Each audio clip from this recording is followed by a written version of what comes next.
Hola, muy buenos días, tengan todos ustedes. Una vez más, como cada 15 días, en su programa En la Mira con los especialistas, le damos la más cordial bienvenida. Estamos aquí en Hewich López Consultores y realmente el motivo de este espacio, como ya lo comenté desde el primer programa, es principalmente pues tener una apertura para poder hablar con expertos y conocer de diversos temas de índole jurídico, administrativo, contable, financiero, que interese a todos los empresarios y a contribuyentes en general. Bueno, pues el día de hoy me permito presentar a quienes me acompañan y que pues la verdad es un gusto, pues somos ahora sí que cotitulares y compañeros del ámbito jurídico aquí en Hewich López Consultores, con nosotros la doctora Patricia López López, quien nos está acompañando ahorita, el licenciado Gustavo Flores Maldonado, quien también nos acompaña, es un excelente abogado ya, aunque lo ven joven, ya tiene varios años de experiencia, y bueno, pues nuestro invitado de honor, el maestro Mario.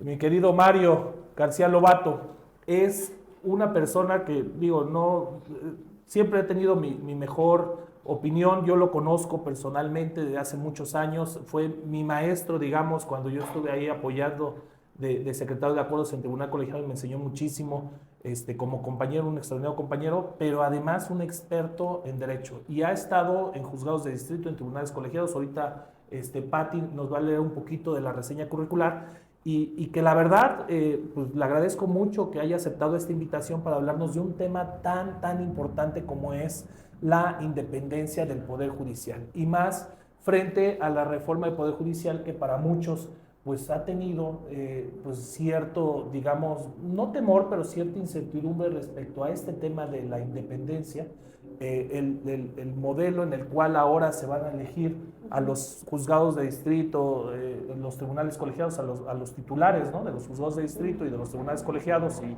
a los ministros de la Corte y demás organismos, pues realmente pues es muy novedoso, digamos, no nada más para nuestro país, claro, porque es... Con esa amplitud, creo que es la primera vez, hubo una primera ocasión en la época, antes en la época de la independencia de México, más o menos por los 1820 y tantos, en donde se estableció la elección de juzgadores en ese entonces.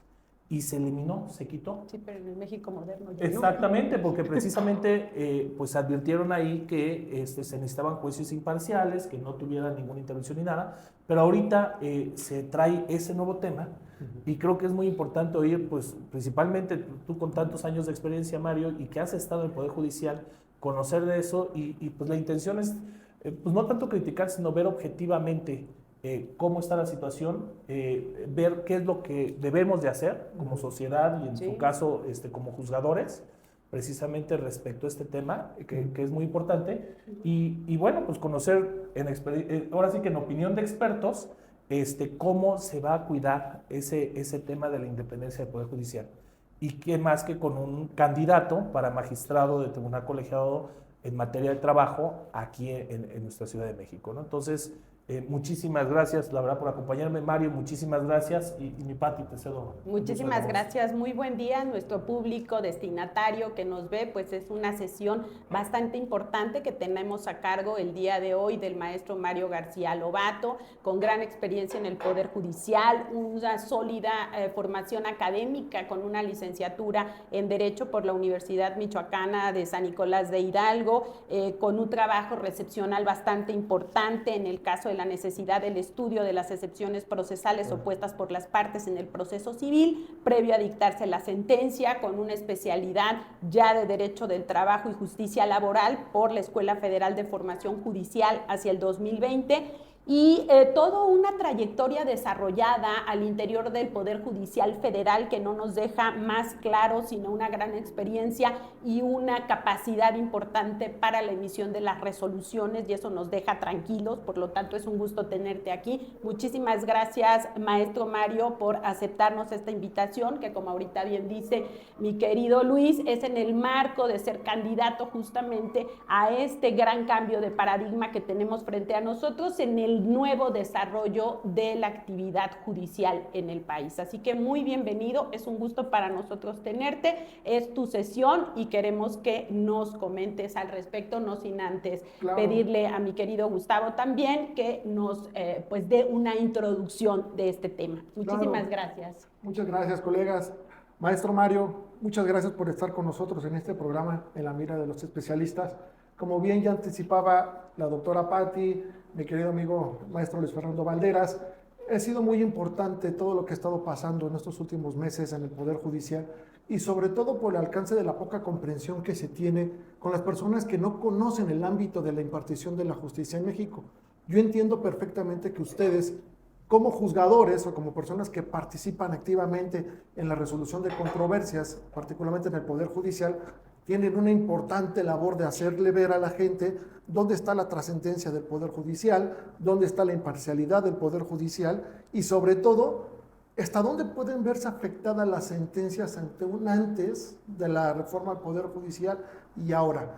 Hay muy poca información, considero que es muy importante que estamos platicando contigo y nos vas a hacer con toda tu plática que nos vas a ayudar a dilucidar todo ese tipo de cosas que en la calle uno se encuentra, ¿no? Se encuentran muchas opiniones de que ahora los jueces que van a llegar van a estar comprometidos con un voto, van a estar comprometidos en el ámbito de su impartición de sentencias, y es muy importante que tú nos cuentes cómo ves esa visión de la impartición de justicia derivado de la reforma al Poder Judicial, mi estimado maestro Mario.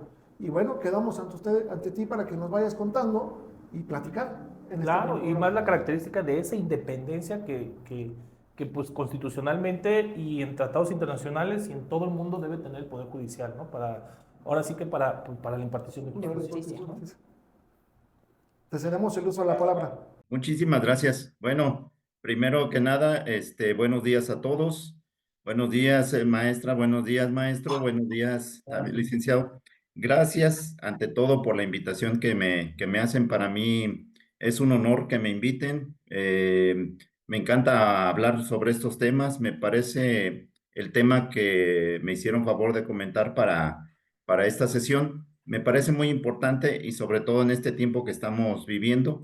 Y más aún, creo yo, en mi situación de particular como empleado del Poder Judicial de la Federación, la verdad es que ahí me he formado yo durante todo la mayoría de mi desarrollo profesional y también en esta ocasión, pues como candidato a magistrado de circuito en el primer distrito que corresponde a la Ciudad de México en la materia laboral. Pero bueno, sobre este tema yo quisiera comentarles algo muy importante en relación a la independencia del Poder Judicial. Bueno, todos entendemos, todos sabemos que la independencia, pues su base precisamente está en la división de poderes. Esa división de poderes que es muy importante en nuestro sistema de derecho. Gracias a esa división, pues nos permite que un poder no influya sobre otro y que sean un verdadero contrapeso. En el caso del Poder Judicial, creo que aún tiene más relevancia, sobre todo por la naturaleza de su función, que es precisamente resolver en su mayoría los juicios de amparo en donde se estén reclamando violaciones a derechos fundamentales. Entonces, es importante que ese Poder Judicial y los juzgadores que lo integran tengan esa independencia respecto a criterios en relación a los actos de autoridad, porque si no tienen esa independencia, obviamente que no van a poder resolver de mejor manera y en la mejor medida los asuntos que les planteen en este caso, los gobernados. Entonces, es muy importante que los juzgadores ahora, precisamente con este cambio que es paradigmático en esta ocasión, ¿por qué? Porque de acuerdo con esta reforma, obviamente antes las designaciones de los juzgadores, particularmente jueces de distrito y magistrados de circuito, eran a través de exámenes de conocimientos que reflejaban la meritocracia y el conocimiento de las personas, pero también salvaguardaban la independencia de los juzgadores, es decir, lo que ayudaba el conocimiento y la experiencia que se iba adquiriendo durante los largos años del desarrollo profesional. Eso garantizaba a ese tipo de personas a que tuvieran esa independencia y no llegasen a través de compromisos. Sin embargo, ahora con motivo de la reforma constitucional del mes de septiembre del año próximo pasado, todo esto fue un cambio trascendente. y esto es muy importante, no olvidar la independencia del Poder Judicial a todas aquellas personas, ya sea que estén en funciones o ya que ya sean candidatos para ocupar uno de los cargos que estamos platicando, jueces de distrito o magistrados de circuito. ¿Por qué? Porque precisamente esta nueva realidad hace que esas personas antes ocupadas en la meritocracia dentro de la impartición de justicia, ahora tengan que salir a las calles o a las plazas a poner de manifiesto y hacer promesas en relación a su función. Sin embargo, esto de hacer promesas, creo yo considero que es muy importante. ¿Por qué? Porque qué puede prometer un juzgador en su función? La verdad, para mi punto de vista muy personal, solamente es una cosa: conducirse con imparcialidad y aplicar la norma al caso concreto, ¿sí? Y no tomando en cuenta a las partes que están juzgando. Es decir, también no permitir influyentismo sobre esos temas. Entonces, me llama mucho la atención porque, por ejemplo, ya a mí que me tocó estar haciendo en la campaña, ir casa por casa, la gente me pregunta, bueno, ¿y usted qué propone? ¿Cuáles son sus propuestas para yo votar por usted el día de la elección? Digo, he tratado de la mejor manera que me ha sido posible exponerle a las personas lo más importante que para mí es, y valga el tema ahorita, la independencia del Poder Judicial. Yo empezando a exponer ese tema en relación a la ciudadanía, tratando de explicarlo de la mejor manera que entienda el ciudadano de a pie, cuál es la función del Poder Judicial de la Federación, en qué beneficia al ciudadano común, y en esa medida explicarle que entonces en la promesa que yo puedo brindar y que creo que todos los que somos candidatos debemos de brindar a la ciudadanía es precisamente ser independientes y no prometer cuestiones inherentes a aspectos de los que no tenemos influencia. ¿Qué me quiero referir con esto? Por ejemplo, nosotros no podemos prometer, que se van a crear nuevos órganos. No podemos prometer que se van a resolver asuntos de tal determinada manera. No se pueden generalizar los asuntos. Es decir, no se puede decir que en bloque se va a resolver determinado en un asunto o en otro asunto, en determinado sentido, en determinado asunto no. Entonces, eso es lo que hay que tener mucho en cuenta en este momento a través de los candidatos, qué tipo de promesas están haciendo a la ciudadanía al día de hoy, pidiendo su voto, y tener mucho cuidado en que, si bien es cierto, esta es una cuestión que al final del día se politizó. Sin embargo, es importante para mí que todos los compañeros candidatos expliquemos esa función del Poder Judicial y en esa medida decirle y exponerle a la ciudadanía que nuestro compromiso debe de ceñirse a resolver conforme a derecho y a resolver de manera imparcial. Creo que para mí es lo más importante. Parece poco, ¿no? Pero en realidad encierra mucho contenido. Entonces, yo creo que esta independencia ahora del Poder Judicial es ahora cuando más se debe de tomar en consideración y fortalecer por parte de los candidatos. Como lo estaba comentando y como lo estoy platicando, hay que tener mucho cuidado, considero yo, en qué tipo de promesas al día de hoy están haciendo los candidatos a formar parte del Poder Judicial de la Federación. ¿Por qué? Porque hay el riesgo de hacer promesas que obviamente a la ciudadanía no se van a cumplir. Y yo he escuchado muchas promesas por parte de muchas personas candidatas en el sentido de proponer cosas como creación de nuevos órganos, creación de oficinas exclusivas para ventilar cuestiones de derechos humanos, creación de tramitaciones de juicios de amparo de manera gratuita y en la ejecución de las sentencias. Entonces, son cuestiones que finalmente el juzgador no están en sus manos. Y sin embargo se está haciendo ese tipo de promesas. Y yo creo que la verdad es que muchos sabemos esa frase célebre, ¿no? Que dicen, prometer no empobrece. Pero yo creo que, sin embargo, yo creo que precisamente como esto es algo nuevo, también yo creo que podemos marcar una diferencia en este sentido. O sea, que la gente, ya que no conoce tanto la función del Poder Judicial por la naturaleza de su función, por lo menos ahora, que va a ser la primera ocasión que se va a elegir a este tipo de funcionarios a través del voto de las personas, del voto directo, pues el hecho de que las promesas se vean reflejadas en lo que en realidad está prometiendo ese candidato, yo creo que en esa medida puede fortalecerse el Poder Judicial y también fortalecerse su independencia. De lo contrario, si ahora se empiezan a hacer ese tipo de promesas que no están dentro de la función jurisdiccional, ¿qué va a pasar? Pues obviamente se va a degradar, perdón, la función jurisdiccional y esto también repercute en la independencia y puede ser que, por ejemplo, muchos asuntos se haya compromisos con las promesas en el sentido de que mucha gente dice, fíjese que yo tengo este problema así y así y así, entonces, ¿cómo me va a ayudar a resolvérselo? Mire, puede ir conmigo, pasa conmigo, yo veo la manera de cómo arreglar. Entonces, ese tipo de promesas ya están comprometiendo la independencia, ¿sí? Y, por ejemplo, en lo personal, a mí me preguntaron muchas personas, a donde yo estuve acudiendo, me preguntaban muchas personas por cuestiones de seguridad social.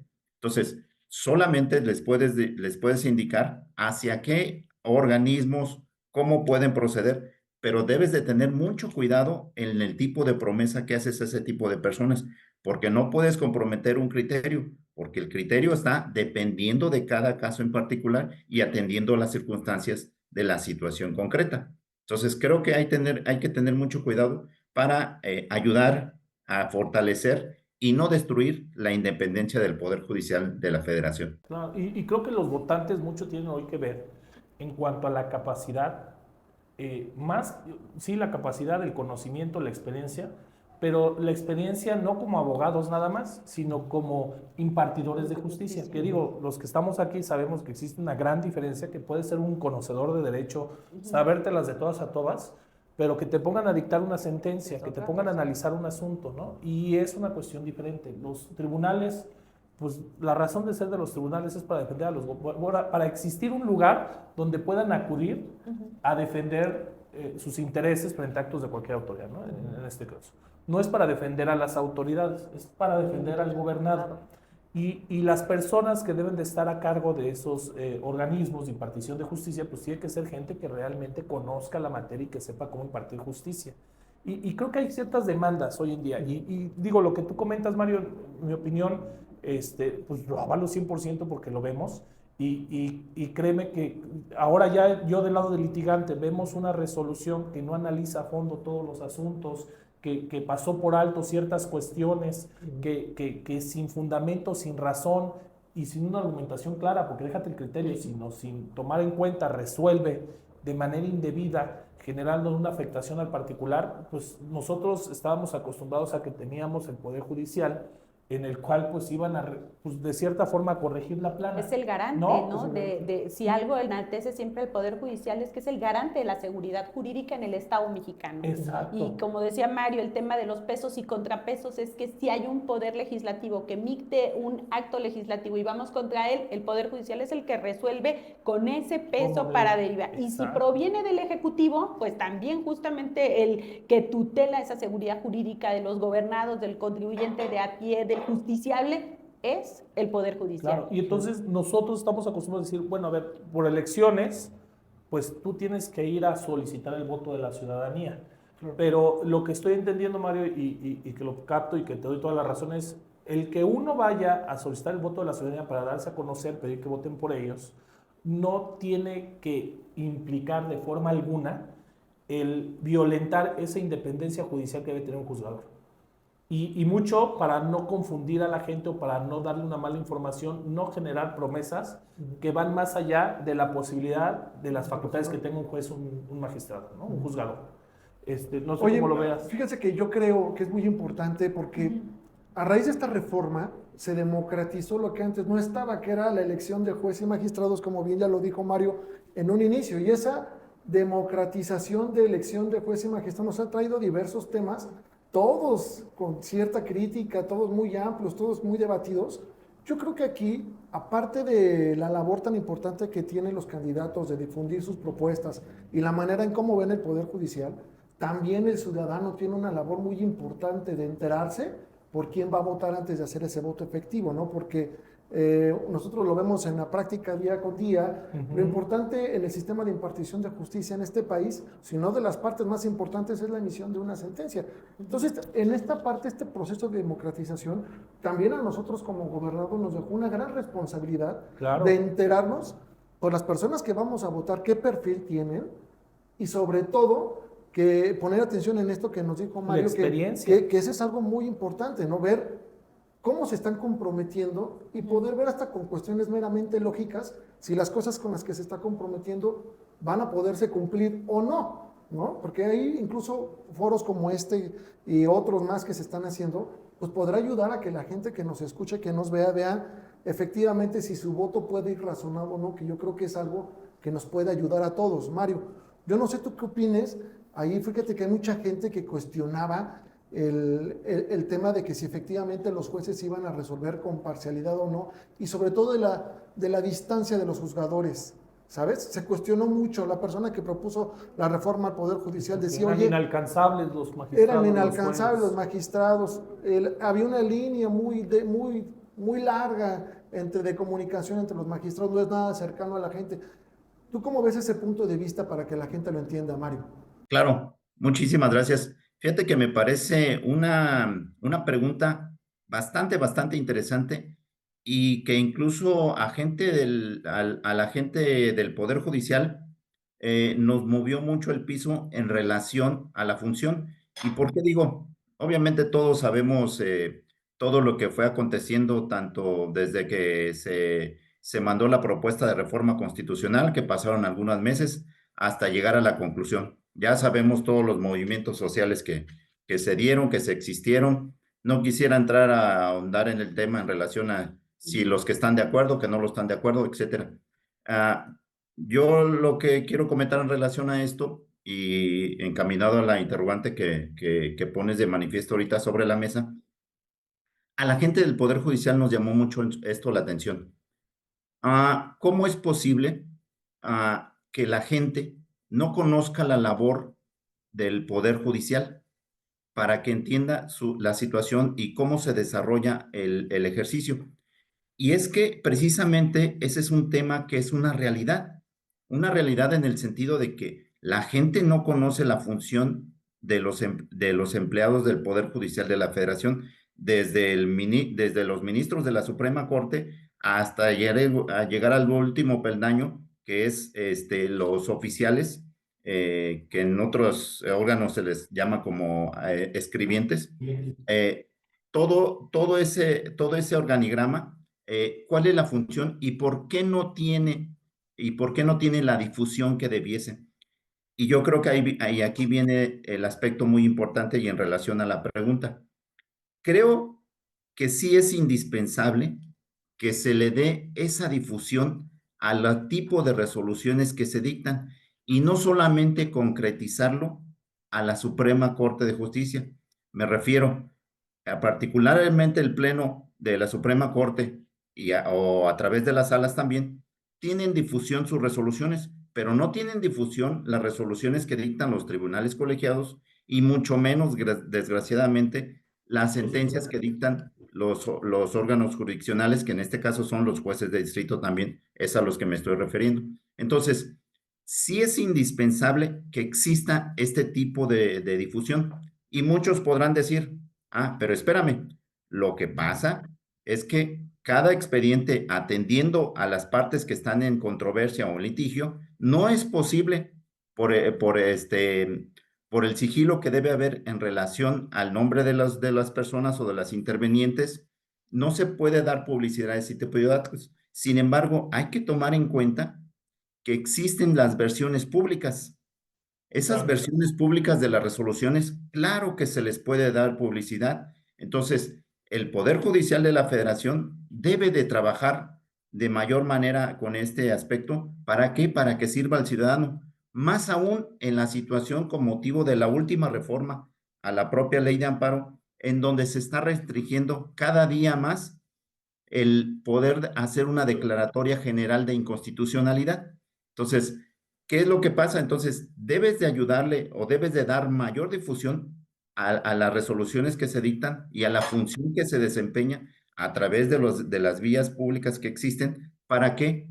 Para que el ciudadano conozca y ese tipo de resoluciones le sirvan para su propio caso en particular y puedan ayudarle a resolver los asuntos de mejor manera y no tengan que estar haciendo el gasto, porque también sabemos cómo sucede en México, pues obviamente muchas veces necesitas el apoyo de un abogado para tramitar cierto tipo de juicios de amparo. Sin embargo, si se trabaja más en la difusión de las resoluciones, a mi punto de vista, eso sí va a beneficiar al ciudadano de pie y también puede servir para que el ciudadano le sirva más para poder promover juicios de amparo en donde ya tenga un antecedente o lo que nosotros conocemos como el precedente que le puede servir para resolver un asunto que en particular se esté suscitando. Y fíjate, Mario, que creo que con el INAI, a raíz de la creación del INAI, hubo muchos cambios en los órganos jurisdiccionales. Digo, a mí me tocó en el Tribunal de Justicia Administrativa y en el Poder Judicial con el CISE, el Consejo de la Judicatura, hizo un trabajo impresionante para las versiones públicas. Antes no se publicaban o no eran sesiones realmente públicas. Ahora ya se graban, ya salen aleatoriamente las de los colegiados, ¿no?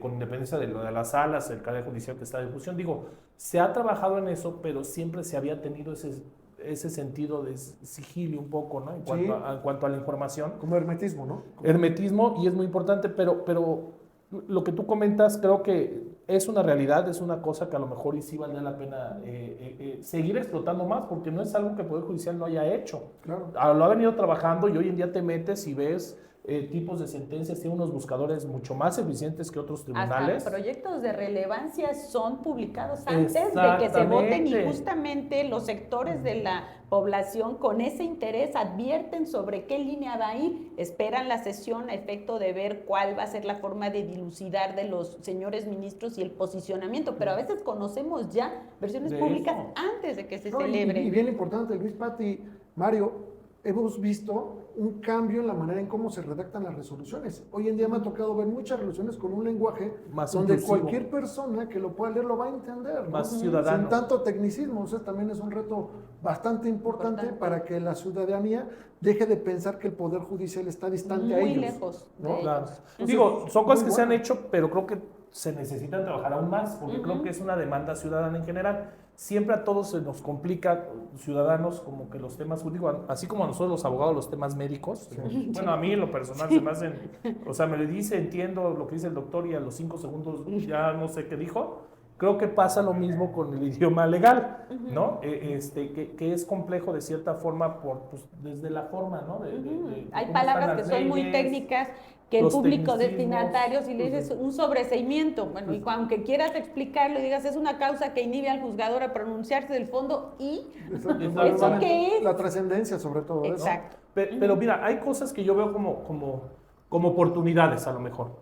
Con esta elección yo creo que una muy buena oportunidad es que la ciudadanía, y como tú dices, una responsabilidad también, que el ciudadano analice la trayectoria, la carrera, de cierta forma los antecedentes. Y hoy en día, gracias al internet, digamos, podemos tener más accesible esa información para lograr pues, tener los mejores juzgadores, ¿no? Claro.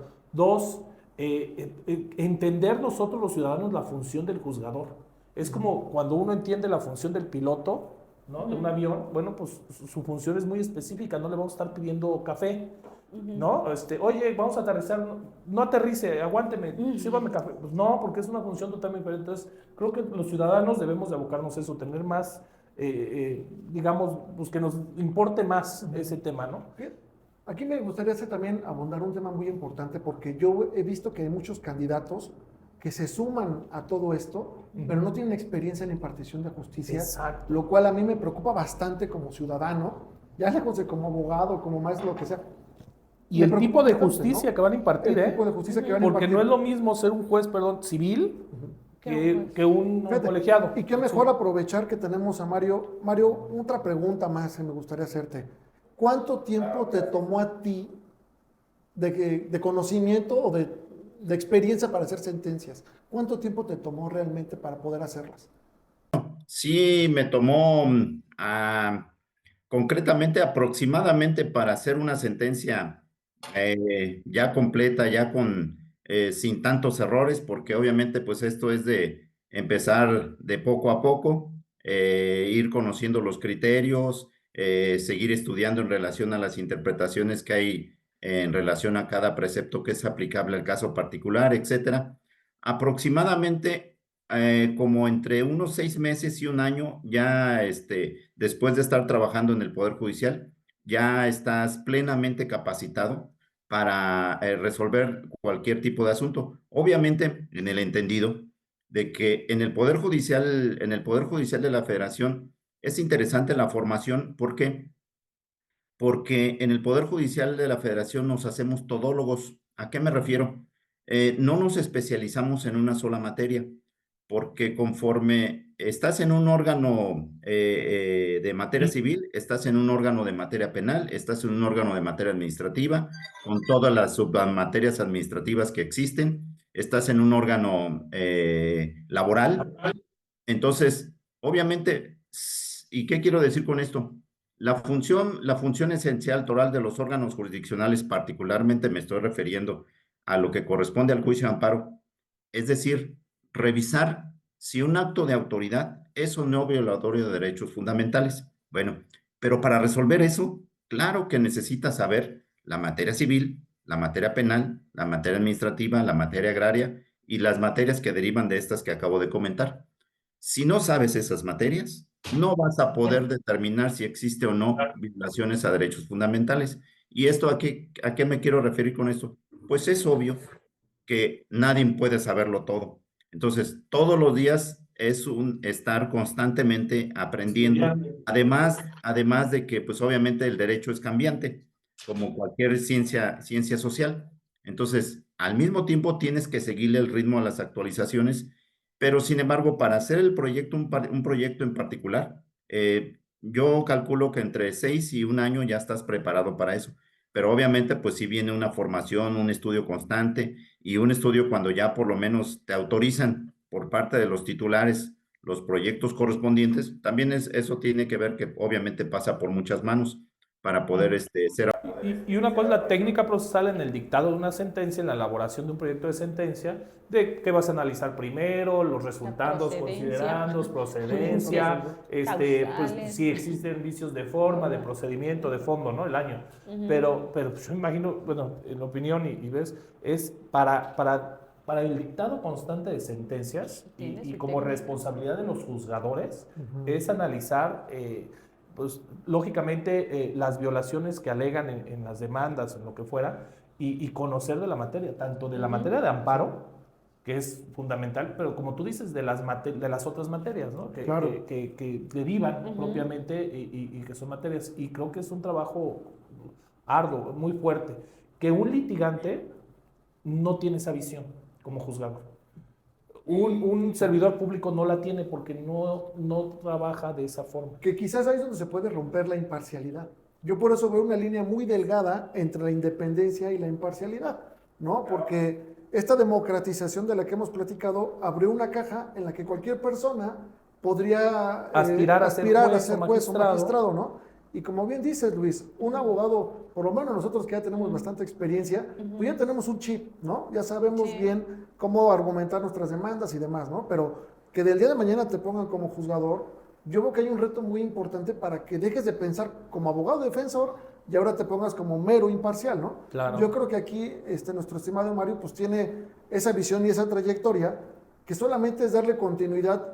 Y la ciudadanía, en serio, yo lo veo que tiene un poder muy grande de elegir y de no permitir que se quiebre una institución tan importante. Claro. Y eso está en parte de nosotros, y evidentemente vigilar todas las personas que están siendo candidatas, las propuestas que está haciendo. Fíjate que es algo muy importante, Pati y Luis, que dijo Mario, que yo no lo tenía tan en mente, ¿eh? O sea, hemos estado plagados en redes sociales de los videos, de los reels que hacen los candidatos, y creo que no hemos reparado mucho en lo que están proponiendo. Y si van a poder cumplir con eso, En lo ¿no? que es viable Claro. y lo Y que de no lo es. que no es viable, ¿no? Si está Y fíjate que si me permites un comentario en relación a eso que estás haciendo alusión, Gustavo, fíjate que sí me parece bien importante, ha sucedido, y por eso me atrevo a interrumpirte un segundo, nos está sucediendo en los tribunales federales, que el litigante está acudiendo de alguna manera con un tipo de angustia y de desesperación, quieren que sus asuntos se resuelvan antes de que lleguen los nuevos. Sí. Sí. Los nuevos juzgadores. Porque les da más certidumbre que los que tienen experiencia lo hagan. O sea, es precisamente lo que están comentando. O sea, oiga, licenciado, mire, le encargo porque yo quiero que me resuelvan los asuntos antes de que lleguen los nuevos titulares. No que tenga desconfianza de ellos ni nada, no me interesa ahorita ni hablar bien ni mal, simplemente quiero que me resuelvan esos asuntos. No quiero que vaya a suceder cuestiones de que va a haber un periodo a lo mejor de transición, de aprendizaje. Entonces, no se puede juzgar, no se puede juzgar y jugar al mismo tiempo con los asuntos de las personas, porque cada persona, o sea, cada asunto es una vida y es un mundo. Entonces, cada persona está interesada en su asunto y que se resuelva de la mejor manera y sobre todo, lo que bien comentas tú, Gustavo, creo que es bien importante, la imparcialidad, la imparcialidad y esto traducido en la independencia, porque están juntos, están unidos, no los puedes desvincular. Esa imparcialidad tiene y es parte de la formación de los juzgadores. Y como bien ustedes lo dicen, finalmente el litigante ve el asunto con parcialidad, pues obviamente está defendiendo a su cliente y se entiende, pues está haciendo su labor correspondiente. Sin embargo, el juzgador debe escuchar a ambas partes y siempre escucharlas con imparcialidad y el asunto resolverlo de tal manera que no se incline hacia el alegato de alguno de las partes. Entonces, de ahí deriva mucho o tiene que ver mucho la independencia del juzgador y su imparcialidad al momento de resolver. Por eso te digo, sí es muy importante lo que tú estás comentando ahorita en este instante, Gustavo. Claro que sí, Mario. Sí, yo lo veo de esa manera. Yo creo que es muy importante que los candidatos que van a formar parte del nuevo sistema de impartición de justicia derivado de esta reforma en cómo vamos a democratizar la justicia en el país, yo creo que es muy importante que tengan experiencia y sobre todo que cuidemos que las personas que lleguen no lleguen a romper esa imparcialidad, porque quizás ahí nosotros mismos estaremos colaborando con un daño a nuestro sistema, ¿no? Que es algo muy importante y que como abogados, pues bueno, lo conocemos bastante bien. Claro. ¿No? Y fíjate que algo muy importante, una cosa es la impartición de justicia, que es lo que tú comentas, Mario, en lo que cuidar, y otra cosa, la administración de cómo se va a impartir esa justicia. Creo que hay un reclamo que tenemos todos los gobernados, y no nada más en México, sino en el mundo, que es a lo mejor que la justicia no llega a ser tan pronta como quisiéramos, tan expedita como quisiéramos. Yo digo, ahora sí que de experiencia lo digo, pero pues lo sigo comentando y pues a lo mejor tú ahorita, hoy en día, es la saturación de asuntos litigiosos que existen en los tribunales. O sea, hablando de última instancia, pero si vamos a las primeras instancias y todo, y muchos, mira, tratándose, o en mi opinión, de asuntos que tienen que ver en materia de amparo, ya sea directo o indirecto, pues son propiamente contratos de autoridades en general, ¿no? Digamos, déjatelo de contraleyes y todo. Y mucho tiene que ver la calidad de los asuntos. Digamos, por ejemplo, en materia fiscal, que nosotros vemos, cuando la autoridad resuelve debidamente los asuntos, analiza bien los asuntos, y existe una resolución justa por parte de una autoridad fiscal, disminuye la posibilidad de que el litigante se quiera litigio. Si existen esos elementos, si valora debidamente, si valora adecuadamente. Pero si resuelve la autoridad de una manera como acostumbra, pues obliga de cierta forma al gobernado a defenderse. Por fortuna, por ejemplo, tratándose de facultades de comprobación, y eso existe un medio alternativo, el acuerdo conclusivo, que permite ya disminuir, despresurizar, evitar a lo mejor ya un litigio, para poder resolverse de manera más pronta. Bueno, la exministra, la senadora, presentó la iniciativa que ahorita ya es ley, la Ley General de Medios Alternativos de Solución de Controversias. A nivel mundial se ha visto eso para tratar de disminuir. Entonces, yo ahí lo que veo es, a ver, como juzgador le exigen, resuelve más rápido, ok, puede pasarse, Mario, pues como tú, y la verdad, perdón que lo diga, pero pues te conozco y ¿cuántas veces a la semana no te desvelas analizando asuntos? O sea, es impresionante la carga de trabajo y la forma, pero hay una capacidad humana que hasta ahí puedes. Y tampoco creo que es, digamos, o es muy costoso más bien, tener un ejército de juzgadores, de secretarios para resolver, porque siempre va a haber más litigios si no se trata de resolver la problemática desde raíz. Entonces, una de las cuestiones que también se ve mucho es precisamente de justicia pronta y expedita. Claro que los jugadores pueden hacer mucho en eso en cuanto a lo mejor el tipo de resoluciones que dictan, que no sean tan complejas, que a lo mejor sean más abstractas, que logren resolver fondo, que eso, yo creo que eso sí se puede enfocar mucho, pero seamos sinceros, si es muy difícil hacer una sentencia de las largas y que transcribes todo y que explicas todo, aunque se oiga raro, es mucho más hacer una sentencia concreta. Sí. Es mucho más complicado y necesitas de más experiencia, de más versatilidad, ¿no? Entonces, ahí tú cómo ves ese tema respecto ahora sí que al tiempo en cuanto a la impartición de justicia para los justiciables. Totalmente de acuerdo con el aspecto y creo que, y vamos, podría decirlo que también para mi punto de vista es el talón de Aquiles del Poder Judicial de la Federación. La pronta impartición de justicia, cumplir efectivamente lo que dice nuestro artículo 17 constitucional. El legislador, por lo menos en México, ha obviamente tratado de luchar, creo yo, a través de la implementación de los juicios orales. Sin embargo, creo yo, a mi muy particular punto de vista, que la implementación de los juicios orales, ahora en la última materia, precisamente la materia laboral, ha ayudado, pero en una medida muy pequeña. ¿Por qué? Porque al final de cuentas, de cualquier manera, como bien lo comentan ustedes, aún así siguen dictándose las sentencias de manera escrita. Y eso obviamente sigue entreteniendo. Entonces, no nos sirve un juzgador que a través de una o dos audiencias en juicio le dé mayor trámite al asunto, que te ahorras, sí, ciertamente algunos meses, si vuelves a detenerte, a atorarte en el dictado de la sentencia. Entonces, es importante, creo yo, aquí la solución es la creación de nuevos órganos. En la medida que en México se creen nuevos órganos jurisdiccionales, en esa medida, para mi punto de vista, se va a combatir el rezago que hay en la impartición de justicia. ¿Y por qué lo menciono esto?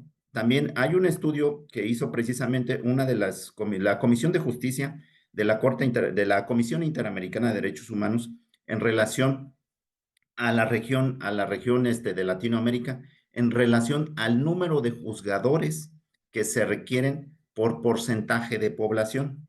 Resulta ser que en ese estudio que hizo precisamente esta comisión, ha establecido que en México es el de los países más rezagados en relación a la proporción de la población, es decir, hacen una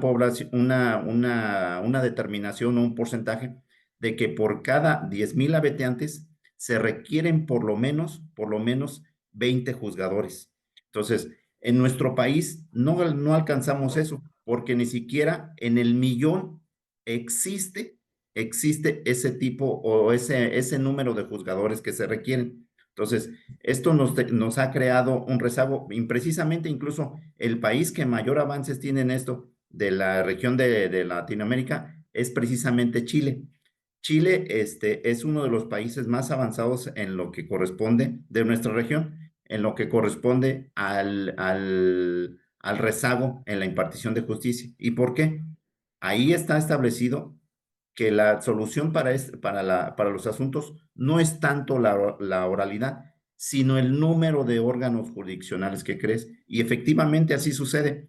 Les comento algo, vamos, que nosotros vivimos en el Poder Judicial. A mí me ha tocado estar en circuitos en donde al crearse un nuevo órgano jurisdiccional en ese circuito, automáticamente a nosotros nos permite tener un cierto descanso en relación al número de asuntos que están ingresando, y en esas temporadas o en esas épocas nos permite brindar más calidad al trabajo que nosotros hacemos. Es decir, un mejor estudio, un mejor análisis, no que el que hagamos, pienso yo, que sea malo, sino que precisamente por las presiones de las cargas de trabajo, hay asuntos que podemos incluso ampliar más la respuesta, el contexto, para que el asunto se comprenda de mejor manera o la sentencia se entienda de mejor manera. Sin embargo, a veces, por las cargas de trabajo, no nos es posible. Entonces, ¿qué sucede cuando se crean nuevos órganos en un determinado circuito o distrito? Pues que eso ayuda a reducir esa presión en las cargas de trabajo y en el dictado de las sentencias correspondientes. Entonces, yo creo que también aquí la respuesta en relación a este asunto, para mí no hay otra solución, que claro, se puede conjuntar con otros, pero diría que es la más importante, la creación de más órganos jurisdiccionales que ayuden a abatir ese rezago. Y en esa medida, claro que va a incluso repercutir en la calidad en la calidad de las resoluciones. Entonces, y también, claro, obviamente lo que está pasando con los juicios orales.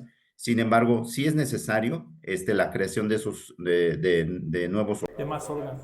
Oye, y ese problema que estamos platicando, a su vez te lleva a otros, ¿no? Porque la creación de órganos no es algo que le podemos imputar como una falla en sí mismo al juzgador. Exactamente. ¿Sabes? Sino que viene de problemas previos, ¿no? Desde incluso el presupuesto que se le da al Poder Judicial y que se le vaya a destinar para ello, Mario, ¿no? Y de ahí toda la gestión que pueda hacer el mismo Consejo de la Judicatura para la creación de órganos nuevos, órganos auxiliares, todo lo que ya hace el Consejo de la Judicatura en sí mismo, todo el Poder Judicial, para llegar al objetivo que nos plantea Mario, ¿no? Yo creo que es muy importante que también todos sepamos qué le podemos reclamar a las personas que van a aspirar o que van a ser juzgadores en este país, ¿no? Yo creo, no sé ustedes qué opinen, pero yo lo veo de esa manera.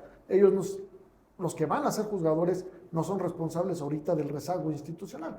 Eso lo van a hacer, pues todo el Estado en sí mismo es el implicado en dar el presupuesto en primer lugar al Poder Judicial, ¿no? Que es algo que podríamos entrar en debate en otra mesa porque nos lleva a otros lados, ¿no? Nos lleva a otros lados, que no es objeto de la misma, pero creo que sí sería muy importante que la gente que nos está viendo, pues lo sepa, ¿no? Claro, y fíjate, Mario, que viendo un poquito, creo que nos ha quedado muy claro, el perfil que tú tienes, la experiencia, eso no hay duda, pero también la vocación. Creo que para ser juzgador se requiere tener vocación de servicio, que es muy importante, y que tengas esa vocación también para impartir justicia, Sí, ¿no? O sea, juicios más justos, más rápidos. Comentando ahorita, tú estás de candidato ahorita precisamente para magistrado en materia de trabajo, ¿no? De tribunal colegiado en materia de trabajo. Dos cosas muy importantes. Una, ¿cómo te van a localizar, cómo te van a ubicar aquellos electores? Porque ahorita habías comentado que es para la Gustavo Amadero y Azcapotzalco. Precisamente los que van a votar para que chequen eso precisamente en ese distrito. Tu número que te corresponde, porque el pues número, al público destinatario, al ver un personaje como tú, con el conocimiento, con la práctica que ahorita destaca tanto Luis, pues el público destinatario quiere un candidato como tú, y un candidato como tú es ubicarlo en la boleta, porque el ciudadano a pie pues no va a saber ni siquiera. Ahora estamos por colores y por números. Regálanos, antes de irnos, que es súper importante, los datos con los cuales el público elector que va a tener en sus manos esa decisión que acaba de mencionar Gustavo, en un cambio democrático de la asignación de jueces, cómo te pueden ubicar en la boleta. Eso es súper importante.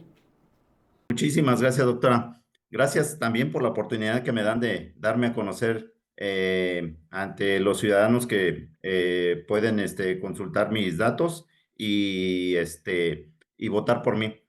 Sobre ese aspecto quisiera comentarles antes que nada algo muy importante. En la página del INE hay un link que es muy visible muy fácilmente, donde dice conóceles. Ahí pueden darle clic, pueden poner automáticamente mi nombre y de cualquiera de los candidatos y pueden conocer todos sus datos curriculares, su trayectoria y cómo se han desempeñado en el ejercicio profesional. Entonces, ahí cómodamente los pueden conocer y ojalá que tengan oportunidad de dar clic y poner mi nombre, Mario García Lobato, para que conozcan mi trayectoria.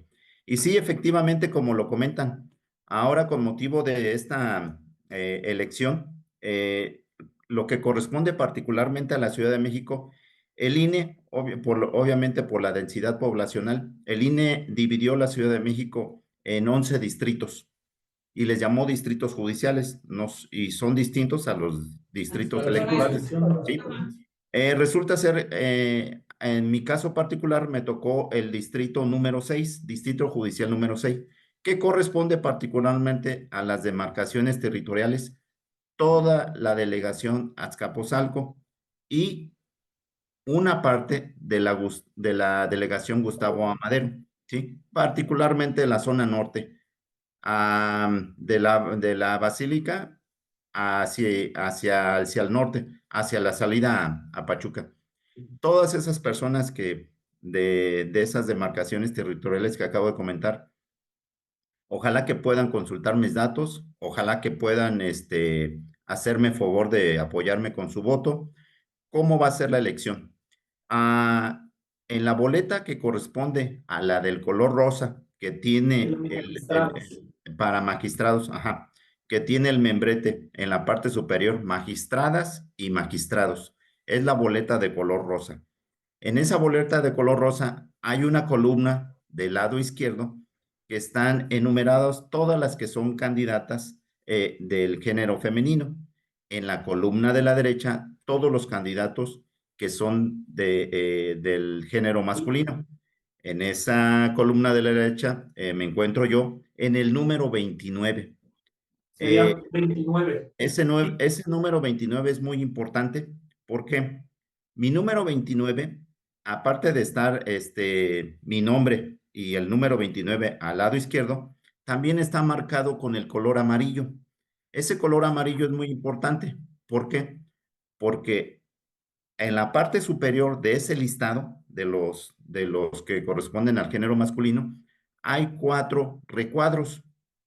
En esos recuadros vienen clasificados por colores y hay un recuadro color amarillo. Bueno, el número 29 hay que ponerlo precisamente en el color amarillo si es que me hacen favor de apoyarme. Porque es en materia del trabajo. El amarillo es magistrados en materia. Para materia de trabajo. Entonces, eso es precisamente la forma de votar. Está complicado, ¿no? Pero qué bueno que nos explicas, porque sí, o sea, sería sí número 29, pero en el amarillo, porque si lo ponen en otro color, pues votan por otro candidato diferente. Queda anulado el voto porque van a revisar precisamente cuando se haga el conteo, van a revisar precisamente que el número que el ciudadano puso en esos recuadros en la parte superior sea del mismo color de la materia que corresponde, porque si ya pusieron en otro recuadro de un color distinto, automáticamente queda anulado. Entonces, concretizando, columna derecha, boleta rosa, columna derecha, número 29, ponerlo en el recuadro superior de color amarillo. Y ahí me pueden apoyar con su voto. Pues muy bien, Claro no que sé sí. si haya No, alguna muchísimas otra. gracias, de verdad. Agradecerte, Una plática. la verdad, esta mañana un gustazo, un gusto increíble poder tenerte, compartir estas experiencias. Ya luego vamos a hablar ya de temas más, digamos, del ámbito laboral, ¿no? Ya hemos entrado más a laboral, pero creo que cualquier tema, cualquier materia de derecho, si no existe una independencia, una imparcialidad por parte de los juzgadores, y más en colegiados, en tribunal colegiado, pues ya es la última instancia en muchos de los casos, pues no tenemos justicia, ¿no? Estaríamos en peligro Exacto. los gobernados y los justiciables, ¿no? Exactamente. Muchas gracias, Mario, pues el mejor de los éxitos. Entonces voten amarillo 29 sería el número 29, Mario En la García boleta rosa. Mario García Lobato en la boleta rosa. Y para las alcaldías Azcapotzalco y Gustavo Amadero, ¿no? Zona norte. pues ahí para que todos nuestros clientes, y la nuestros ciudadanía, amigos, ¿no? La ciudadanía que se entere. Claro. Se entere de todas las propuestas, de todos los candidatos, y una vez informados que emitan un voto razonado que tanto nos hace falta. Exactamente. Bueno, pues muchísimas gracias, Mario. Gracias, muy amable. Muchas gracias. Solamente agradecer su invitación, agradecer la gente que nos ve y que nos escucha, al público que tienen ustedes, les agradezco mucho. Ojalá que haya muchos personas que pertenezcan a esas demarcaciones, seguramente. Y un gusto haberlos conocido. A ti, Luis Fernando, ya te conozco desde hace muchos años. Me has brindado una muy buena amistad. Doctora Patricia, muchas gracias por la presentación. Y licenciado Gustavo, un gusto conocerte. A tus órdenes, Mario. Gracias. Un placer. Muchas Un placer gracias. Y gracias a todos por esta invitación. Claro que sí. Pues muchas gracias a todos. Gracias. Y pues nos despedimos. Su servidor Luis Fernando Valderas, Patricia López y Gustavo Flores Maldonado. Y es un gusto estar con ustedes en el programa En la Mira con los Especialistas.